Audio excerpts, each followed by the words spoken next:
Hello. This is the second part of the surprise guest episode for David, where, Lol Tolhurst came on, who was one of the founding members of the band The Cure, who David was and is obsessed with. So if you haven't heard the first part, go and listen to that and then listen to this. Cheers.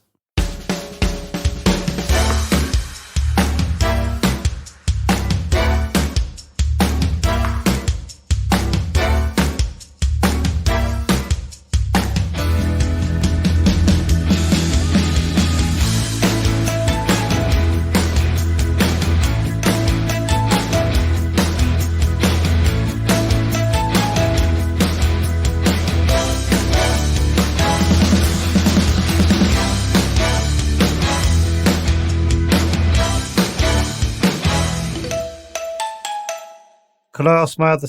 I've got. Well, I'll ask my silly question after you because I'm. Okay. David, you're itching. How long have you got, Lawrence? Yeah, sorry, I've got like 5-6 hours. Well, it's coming up to lunchtime, so I mean, I've got a bit of time. I think for our listeners would be really disappointed if I don't bring up my band. Okay. When I was 18. I've wanted to do this so badly for the last. Right. What was your band called first? Cure number 2. Right, the band was called. It was named after an episode of Lovejoy, but it's called The Colour of Mary, which is obviously Robert's wife, which is a bit weird, isn't it? Yes. Yeah. The interview is over. Creepy little man. So I've got to be honest, Okay. I'm over it. I've known Mary as well since we were like teenagers, because I think she came to middle school, so I've probably known her since she was 13. Don't tell her the bad name, please. Also, because when you were saying when David was asking about how did you know, I really wanted to chip in then. When you were saying, how do you know when you're a good? How do you know? Oh, wow, sounds like you're on the attack, Joe, now. No, it's just because I know how desperately you wanted to be. Honestly, just ridiculous. Yeah, grab the guitar, David. Let's do it. Oh, God, no. Imagine. Oh, God. Oh, my God. Honestly, you will not... how much I wanted to be in a band at 18, 19, right. 39, 45. Yeah. Now, this moment. Yeah. So I, about a year ago on the podcast, we found my recordings from when I was 17. So it would have been 1990, I think. Yeah. And there's this one song called Happy, Happy Girl, which is quite Cure-like, isn't it? Oh, don't. Isn't it? Assume. Don't put words in his mouth. It's gone down in history on the podcast. Well, it kind of, it has, it's like that thing. I don't know. You must have heard about it. The AI website where you can go and put things in. Like the thing that Nick Cave wrote about. People go in and say, "Hey, make me a song in the style of Nick Cave." Yeah, and then they send it to him. Right? Oh, they send these things to him, and he wrote this big article about how leave me alone. Yeah, basically, it's ever going to be like one of my songs. It's like this horrible pastiche, Yeah, but I don't mean it would have been a horrible. Is that what you're trying to say about Happy, Happy Girl? Hey, there you go. I've just given you the title for the episode: A Horrible Pastiche. Shit. I never finished. I just realised I never finished my story about the beard. I couldn't grow the COVID beard. It itched too much, right? So I said to my wife, "Hey, I always wanted to have my hair a completely different color, right?" And so that's it. Just bleached the hell out of it. Took about a day and a half because it's not really my natural color, but I like it much better, and it's befitting somebody in their third act, right? Yeah. How old are you? Are you 63? I will be 64 in about. What's that like? Because I'm late 40s and I'm starting to. Okay. What's it like in your 60s? Okay, let me tell you what I tell everybody. Yeah. My 50s was crap because I thought I'm not a young bloke anymore. But 60s, wonderful. because suddenly you think, I could do what the hell I like. Nobody's got any expectations, least of all me. And, I'm still got my marbles together. I'm still walking, I'm not disabled with anything, like old age and stuff. So it feels really good. And I enjoyed it, but my 50s less so. Yeah. I have to say. 50 feels like a big chunky number. I was talking, my friend I was talking to my friend about turning, he's turning 50 in a couple of months, and we were sort of going, what are you going to do for your birthday? And he went stony. Yeah. And I was like, are you going to have a party or something? He was like, no, I'll see some. And I was like, we need to change the subject. Yeah. It was not a subject he wanted to broach. I was watching when the Cure were on tour in the autumn. I was like, how are they doing this at their age? It looks shattering. Just jumping from one city to the next. And it's funny because, obviously I know a lot of musicians, right? And I know a lot of different people involved with it. Most singers that I know, as they get older and older and older, they spend an inordinate amount of time before they go on stage, warming up, making sure that their voice is right. And that last tour I did with the Cure, the Reflections, which is like 10 years ago now, a bit more. I was amazed. Robert just walks on stage. He doesn't warm up. He's never done that. He's just like, that's it. He's gifted. And if I think back about it, his dad was the same. When we were at school, if his dad came to mass or something and that, it was the loudest voice there. Yeah. It was always good. So some people are blessed with being able to do that. Yeah. Is it fun doing a big old tour though? Like doing the actual show, kind of once you know your song and you're going, because we don't like doing stand-up, do we, Joe? No. Like the travelling is kind of... I like the idea of if I know I've got a song that everyone out there is going to go bananas over, I'd be going, here we go. Yeah, what is that right? What's that like? You got a song that you love yourself. It's a belter. Everyone out there is a massive fan. You can see big hair everywhere. Well, I'll tell you. Here we go. Big hair everywhere. I'm going to ask you a question about your profession as well in a minute, because this is always, it doesn't bother me, but I wonder why. I think you must all be multimillionaires, and I'm going to tell you why in a second. Anyway, so touring, the best tour we ever did, like the best sort of stage thing for me, was for Kiss Me, because we had this kabuki curtain in front of the stage. So when people walked in, they just saw a curtain. They didn't see a stage. They couldn't see any of the instruments, couldn't see anybody. And I knew after the first show, every night we walk on and we stand behind the curtain and we start playing the first song. Ooh. The second Robert went up to the mic and started to sing, the curtain dropped. The place goes nuts, completely insane. You're in your late 20s then? Yes. You're young men feeling... Yes. Oh, man. Feeling sexy? Is it fair to say you feel sexy? Very Did you feel, when that curtain dropped, did you go, I am sex? I'm going to hit these drums like a sex machine. I had delusions of grandeur, yes. Oh, my God. I think they were fair. If they were fair, to be honest with you. Oh. Yeah. I mean, that was the best thing we ever did, because I knew, and we all knew, we were all just sitting there looking at each other like, hey, here it goes. Wow. They're going to go proper, in about a second. And was it around that time, like the popularity of the Cure was really building with that album? Yes. Yeah. And the one before, yeah. I think it's a good time to ask my silly question. I want to ask about Top of the Pops. Okay. Oh, yeah. Get the call. How did you find? What do you remember doing Top of the Pops for the first time? Do you remember how you found out and how you felt? Because that must have been terrific.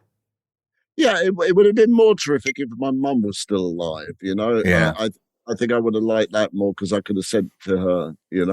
But yeah. The first thing though, when and I don't want to disappoint people out there, but the first when you're young and you look at the Top of the Pops, you go, oh, it must be great there, and everybody's jigging around, and it's there's hundreds of people. It is like that, isn't it? Don't tell me it's like that.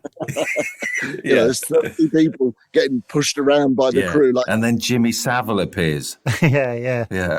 Oh my God! And he appeared. What? Yes, me and Robert and Andy Anderson were standing at the side of the wings of Top of the Pops. He was there on your one? Yes. Well, he didn't present it. I think he just sort of came to hang about. Oh, no. He came up to me and Robert and Andy and he went, oh, you are looking 10,000% sons of Dracula.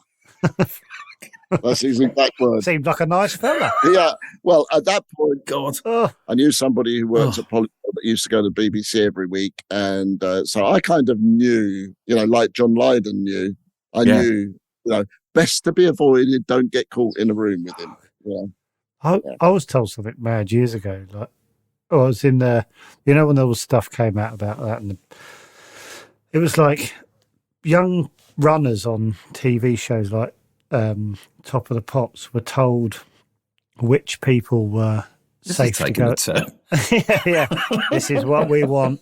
No, we don't. Don't know what I said. Very serious, libelous term. Okay, right. Yeah. No, they were told because the runners were told who it was okay to go into a room with, in their dressing room. Yeah, so messed up that they were like, rather than go, let's not book that horrible person. Yeah, they were like, don't go.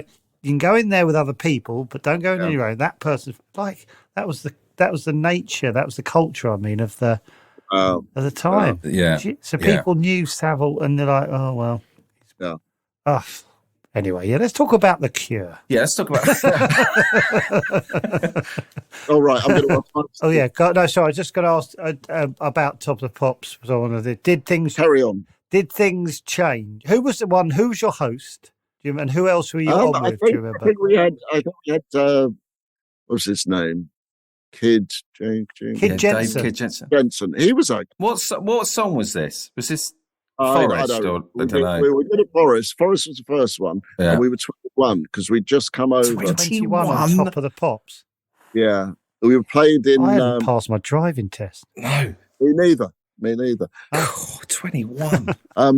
We just played a little tour in on the East Coast here, like New York and Boston and stuff. And the night in Boston, it was Robert's 21st birthday, so we sort of went out and celebrated a little bit, and then got on the plane, kind of half cut, and he had his thumb was all mashed up because we changed the tire on the car at about 4 a.m, which was not a good idea in the state we were in. And so then it's really sad that I know he's got a plaster on his finger in that. Am I right? God, I hate myself. I hate myself. I hate myself. Now you know the backstory for it. I hate myself. There's people like David all over the world, but who obviously know a lot about. But I was also thinking like Hawley and Crawley. I was thinking how many people like David who have got a story like your sister who goes, okay, that's a nutty thing going. There's all these stories going of like you guys when they, I went to school with, I worked in the chippy where you used to get your chips. No offense. Am I a real cliche? Little bit. You're wonderful. Really, because yours is a true story. The ones that worry me are the ones that tell people stories like, oh yes, first drum kit off of me, and I know, no, you bloody didn't. Yeah. No, I didn't. I've never met you. Yeah. I know Plough Road, lol. Not many people know Plough Road. Did you know that my sister was a nurse at the hospital at Smallfields Hospital right now? Well, did you know that I used to play on the roof of Smallfield Hospital when it was desolate? And were you playing on the roof when I had my hernia operation when I was like 14? This is Smallfield one-upmanship. Because it's the weirdest game I've ever watched. Well, I'll tell you something about Smallfield Hospital you might not know there, Lol. All right. So what was Gary Biddle's mother's first name? I don't know. Sorry. Barbara. Ursula. I bought the Presents album. You did? Yeah, I did. Oh, right. Yeah. What? Yeah, so I don't know if that gains me any points, but yeah. You get more points if me and Budgie have just finished an album, so that's coming out soon. But we just found out yesterday about that. Oh, nice. So that's good. Yeah. Yeah. David, can I ask you something? I've been thinking all the way through this. Every time, how do you feel every time Lol mentions like an album, talking about an album or a song? I'm just like, yeah, I know all about that. But do you not think, wow, that means nothing? Do you know what I mean? No, it doesn't mean. It means I could be that person that scares Lol. No, but what? Yeah, I know, but we're past that. We're past that. He's obviously Are we past that? No, you're past that because okay. you know you've invented this personality and started this podcast to do this. You know, I'll be honest with you, I don't recognise him through this chat. He's usually completely different. This is there are some people there definitely are some people who are a little scary. Have you had some wacky fans then? Oh, by and large, 99.9% are lovely. And they're the best. What about the nutters? There are some nutters. There's a few nutters. I'm not going to name them, but they know who they are. And that can be scary. Like in like in your 20s and stuff. Was it like? Did you have screaming? Yeah. Get to a venue screaming behind. Being held back. Yeah. Oh, with me. Not you, David, the happy girl. No, I'd say I'm talking to the successful musician. Something on top of the car, banging stuff on the car. Oh my God! People sneaking on the tour bus and hiding behind, seats at the back of the bus. Oh yeah, all of that stuff. Oh my God! I don't know when you get in a band and all that stuff starts to happen that you read about in the papers and that, and you think it's all true, and then you realise it's all true, but you still got to do like. You guys do on stand up. You still got to drive 14 hours to the next place. Yeah. And maybe at 4 a.m.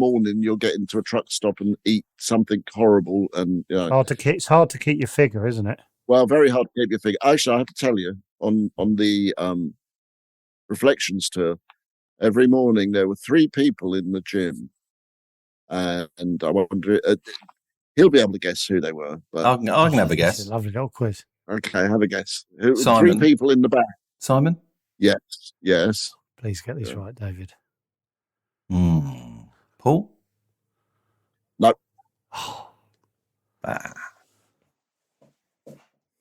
That's annoying. Okay, you're going to have to edit this long, embarrassing silence out. Yeah.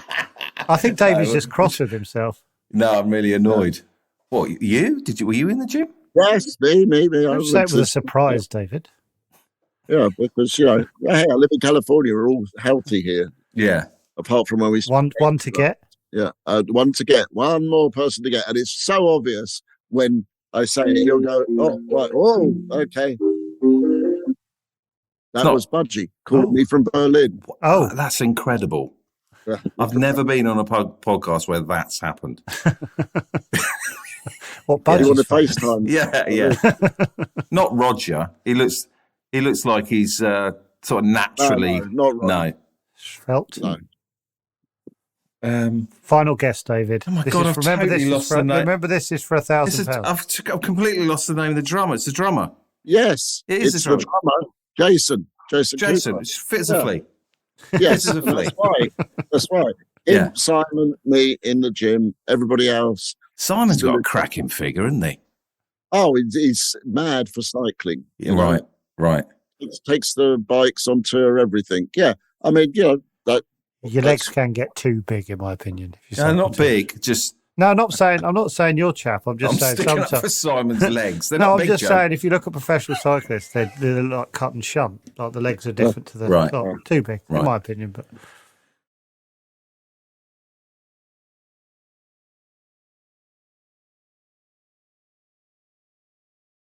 what I wanted to ask you, my questions about comedians, right, on tour and stuff, stand-up things. I have been recently, because, I don't go to concerts or see anybody, because it's like busman's holiday for me. And I know that you guys understand. I have to explain that phrase to every American. Right. Anyway, so the wife, she's mad for any kind of band and stuff. She goes on all the shows and stuff. And then she picks out a lot of comedians and stuff. So she picked out a couple of very big comedians, so big that they could play the Hollywood Bowl, which is like 15,000 and big theatre. And I'm looking at the stage setup and I'm thinking, So how much for the ticket? The tickets were like, well, how much are they earning? Are you talking about that? How much? There's literally no overhead. I counted Hollywood Bowl. Yeah.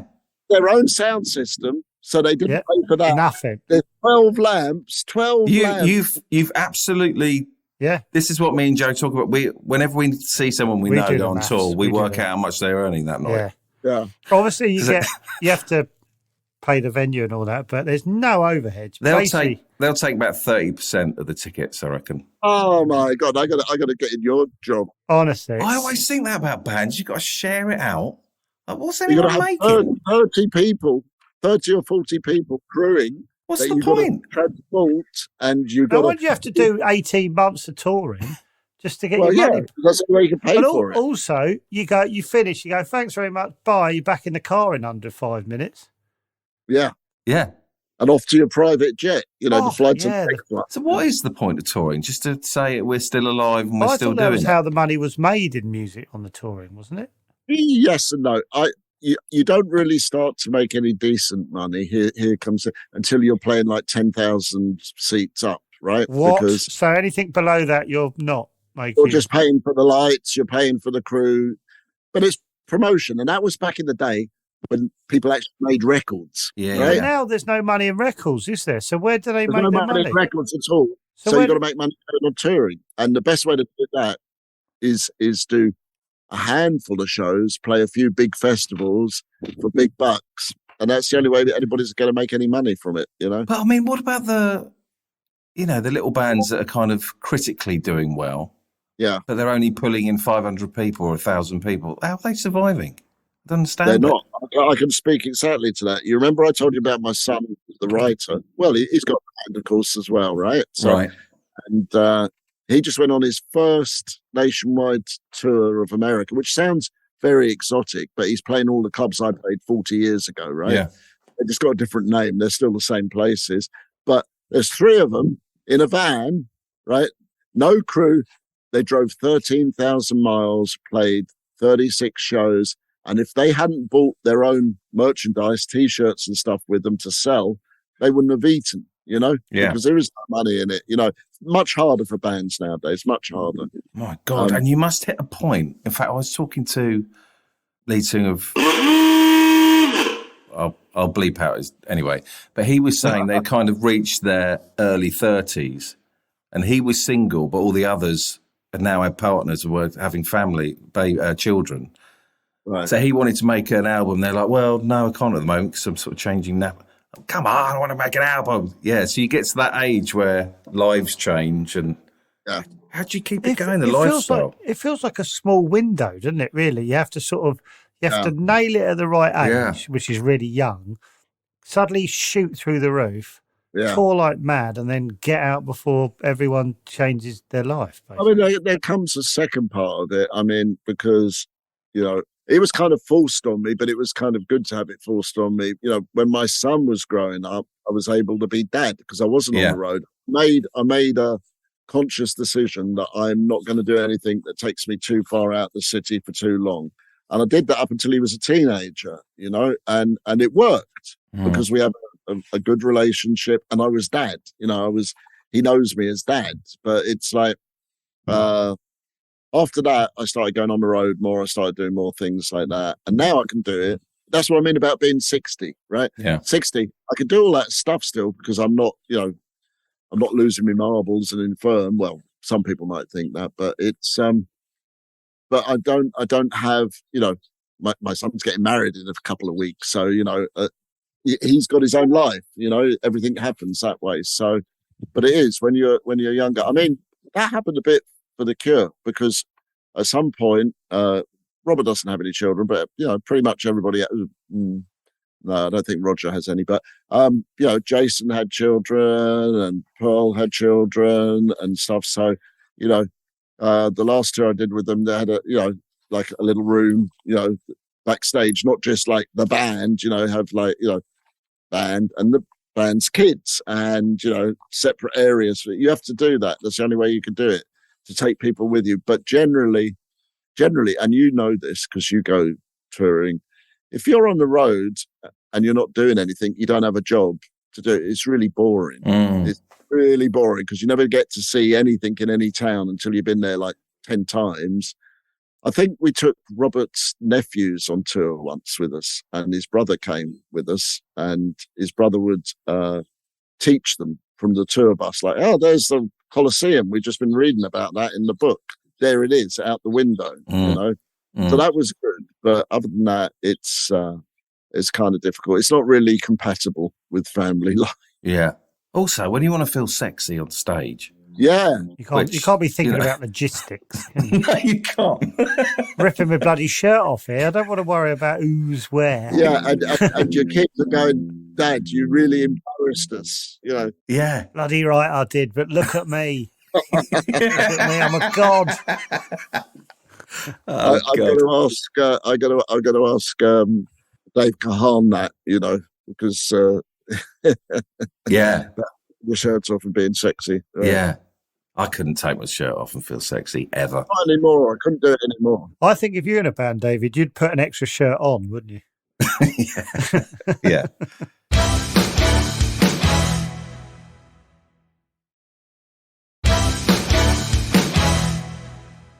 Can I ask you 3 naff questions quickly?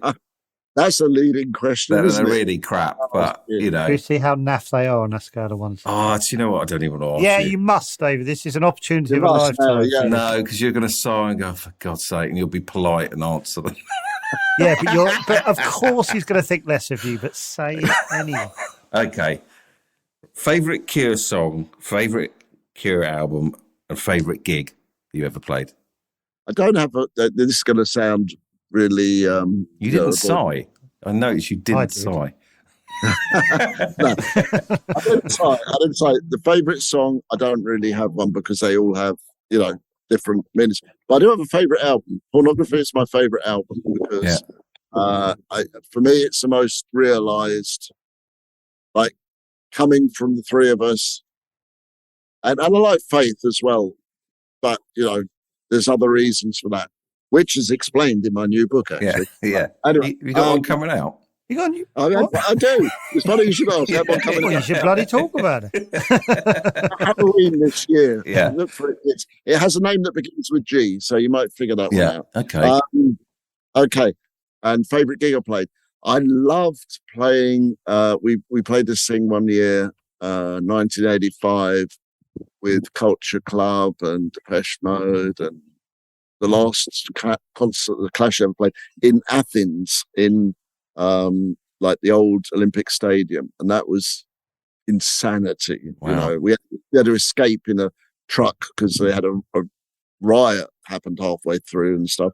That was good. I mean, I like those, and I like some of the South American gigs we did as well, because for the same reason, you know, don't want anybody to get hurt, but it's great when there's 100,000 people going, you know, God Almighty, nuts. You know. Did you ever play with a band who never made it, and you expected them to, or you thought they should have, for whatever reason? I don't know. I mean, I had a funny thing. Yeah, no, I don't really know that I think that. I played, you know, when I left the Cure and I've had presence for a little while there, we played at the Marquee one night and Ricky Gervais' band opened for us, and I didn't know. Did they? What? Shona Dancing? I don't know what they were called even. My friend told me later on. Well, you know, we know him. Yes, I do. This is fantastic. Okay. What was he wearing? Can you remember? I don't. I'll ask my friend though. How weird was his hair? It's probably very weird because my friend who became the guitarist in Presence, Rob, he grew up with Ricky, so he knows Ricky very well as well. So, and he still does like music for him now and again, you know. What? And yeah, Robert Steen. Rob Steen. Oh yeah, I've heard that now. Yeah, right. So me and Rob, still muckers. He told me, oh yeah, you know, he was in the band opening for us, you know. I can't believe Ricky was at the Marquee. What earth did that look like? Doesn't make any sense. It just sort of freaked me out a little bit. Yeah. Well, Robert came to that gig as well, so he probably saw it too. Bizarre. So, you know, I'm sure you can work out a few good lines from that, how you're going to just drop it in the conversation, right? Yeah, just a bit. Do you know what? It's not spoken about enough, Ricky's music career. It really isn't. It should be. Oh my God, I really want to text him now. Yeah. Wow. Yeah, you should. Well, do you know what? I don't want to. Basically, I want you to like me, and I don't want to. Keep Who you. says I don't? Who says I don't? You're two disembodied images, from 5,000 miles away. Feel nothing for us. Well, when you're gone, it'll be roll on the next one. And Yeah. I do have a question for you. Steady. I don't mean it like that. No. Sort of. You have. Are you on the what do they call it? The spectrum a little bit, because you have the neatest board of Post-it behind Okay. What about that? Oh, right. Okay. I'll show you mine then, because now you show me. This is my backyard. Oh, hello. Yeah. No, I really haven't. It's no, David gets a lot of grief for that. That was just a one-off. I thought I'm going to change the way I am. Yeah. And but it's been up there about a year and it hasn't moved an inch. So it's not like it kind of evolved or anything. That's sort of a permanent. Because I started off doing the podcast with I flung up a couple of gold discs, and I thought, well, that's what people expect to see, Oh, don't! I've got that as well. Don't. But they don't look great, They don't look great because the light pings off of it and stuff and that. Nice problem to have, though. Yeah, I've got no gold discs, unfortunately. It's like I was telling somebody yesterday. We were talking to one of the guys from 9 Inch Nails. He was like the youngest ever person to get, one of those Hall of Fame statuettes. And I said, well, I've got two. I said, because the first one they sent to me broke, right? And I told them, hey, it broke. And they said, well, send it back. I never sent it back. So I got two. Nice. Where are they? Where do you keep that kind of stuff? I keep it in my safe, I have a little studio and it goes in there, because that's the workplace. That's my appropriate place for it. I'm not going to plaster them across the front of my house. Oh yes, actually it is me. Stand next to I know. I live, and I'm not going to give any clues because there are nutters out there. I live in a place that you would not. He's got his pencil out. Yeah. Sorry, hang on. Have you got your oh yeah, satellite thing on it? Yeah, I live in a place that nobody would expect. So, in 27 years, I've only been discovered once. And it was. Oh. And then I had to kill him. By a Cure fan. Yeah. But it happens because this is California, right? So if I go to the supermarket and I'm in my, what do they call them? Daggy tracks, and I haven't shaved and I look like hell, guaranteed somebody comes up and goes, aren't you? I know you. And it's like, yeah. Only if they really know me do I say yes. I don't. I go, well, who do you think I am? And by that time I can sort of escape. But I went on holiday. I went to Hawaii because it was the missus' birthday and our wedding anniversary. And I'm sitting someplace middle of nowhere, and this guy comes up, and so it happens in the weirdest places. Yeah. And I got to the top of this mountain one time. This is true. Got to the top of this mountain. I'm standing at the top of the mountain, and walking to this little petrol station, and this huge RV comes barreling in, and the guy leaps out of the thing. The thing is still going. He's steering it, but he leaps out of it because he sees me and comes running over to me. His wife leant across the thing and steered the thing away from, the petrol things that were going to explode if he'd hit them. And he was this mad Australian. In fact, he suddenly saw me walking the thing. I was like, oh my God, what's happening? Prepared to kill his wife in the process. Well, I would. Yeah, kill her. We've all gone up, So, yeah.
I've got to get this out really quickly. Okay, go on. I went to the Mean Fiddler when I was 18. Oh, I know this story. Yeah. Hair done, makeup, jumpers, trainers, jeans. I'm watching a band called LaFay from Hawley. Right. Oh, yeah. Okay, I know who they are. Turn round and Robert and Simon, they all walk in. This is around 1991. Yeah. So I'm 18. Yeah. Bloody hell, they're over there. And I went over, as I walked out, I went, hello. Yeah. How much did he hate me in that moment? How much would that have annoyed them in that moment? Yeah, what a wonderful little question.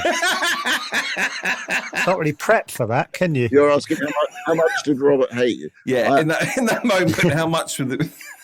I'm gonna give the best answer because it's the truth. Yeah. I actually, there's many things that we have disagreements about, but one thing I've never disagreed with Robert about is for him, and this is going to sound like the party political broadcast, but it's true. The fans come first for him. That'll do. Thank you. But some of them overstep the line, and those ones need to be beaten. Some of them can overstep the line, and they will get spanked. Flipping out. Yeah, and we used to have a head of security who was from Hawley actually as well, so that was kind of fun.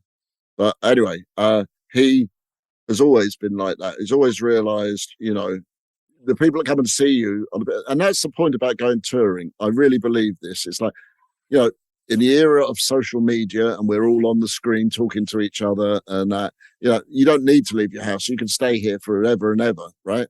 But music, and especially the kind of music we did, you need to see it. You need to be right in front of the guys making it, and you need to get it. It's like Dharma transmission. You're going to get it from the people, and that's the reason, if there's a reason, for the fact that the Cure did so well. Because the first few years, first 10 years, we just toured everywhere, and we were playing to people. We became like the local band in some stupid place in the middle of nowhere in the Midwest, because they saw us every 6 months we'd come through and play, and they didn't even realize we came from thousands of miles away.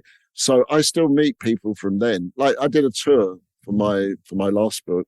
I'll do a tour for this book, but I did a tour and I met all those people from 40 years ago. They would come out of the woodwork, and they're still committed, Yeah. So that was for that touring. Who was driving you? As in, who had the motivation? All of you together, or was Robert the? No, all of us. Yeah, you all wanted it. Yeah. I mean, that's the way it works. It can't work if it's just one person.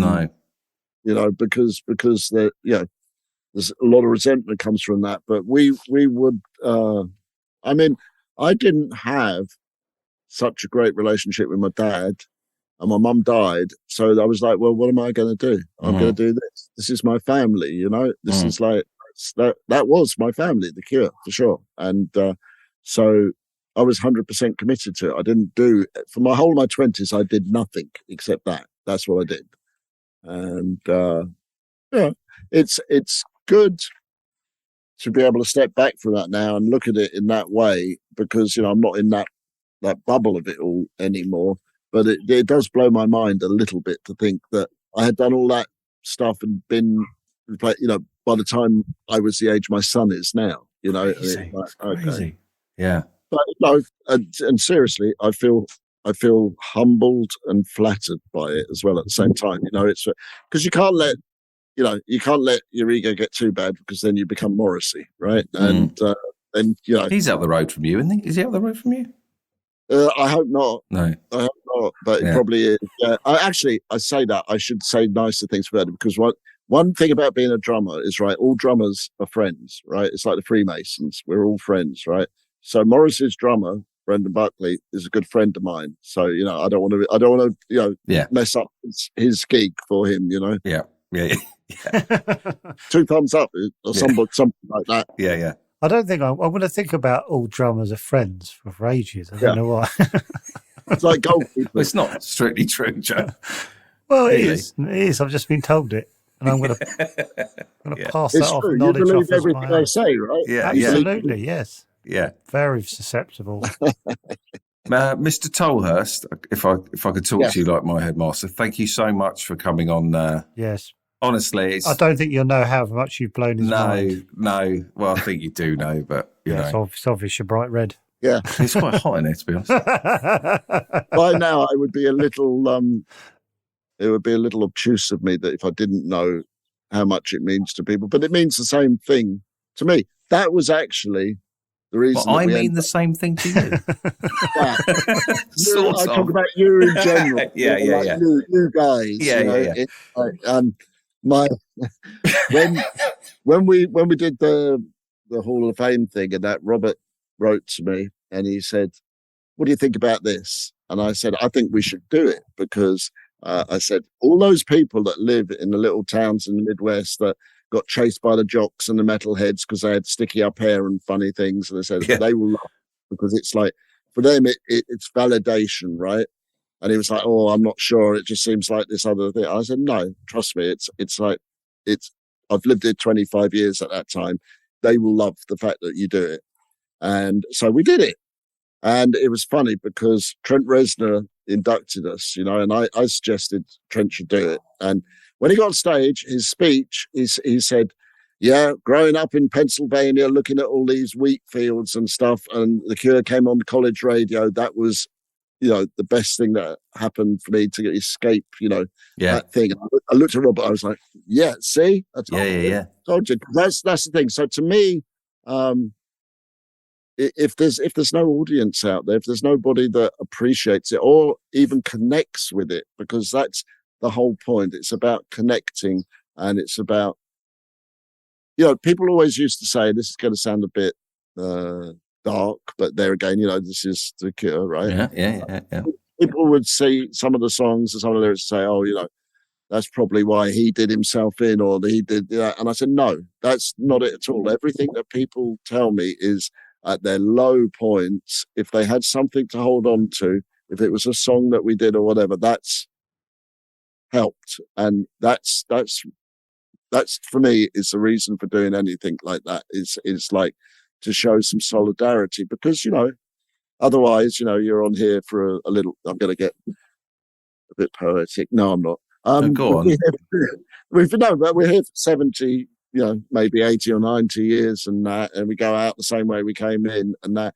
It's about connections. It's always about connections. It's about like, okay, it's like I said to you at the beginning, wear the big blonde greatcoat and you have the album under your arm. They can see it. It's like the connection. So that's what people make. And I saw that. It still works the same. I saw that, I went to see my son's band in a couple of places, and they were playing the same places. And I watch people's faces. I don't watch the band. I watch people's faces and seeing, how they're getting into it and what it's doing for them. And that's what's important about it. And that's what's always been important about it for me. Yeah. It seems like a great place to end, doesn't it? Lovely little dovetail. Well, actually, I've got another 15 questions. They're all as good as the others. Brilliant. I think I've done bloody well here, You've Joe. done ever so well. You should be proud. Yeah. When did you see the light of day then? Oh, this will be out in a couple of weeks, I reckon, wouldn't it? Okay. Yeah. Petch will send you when it's coming out if you want to have a listen to.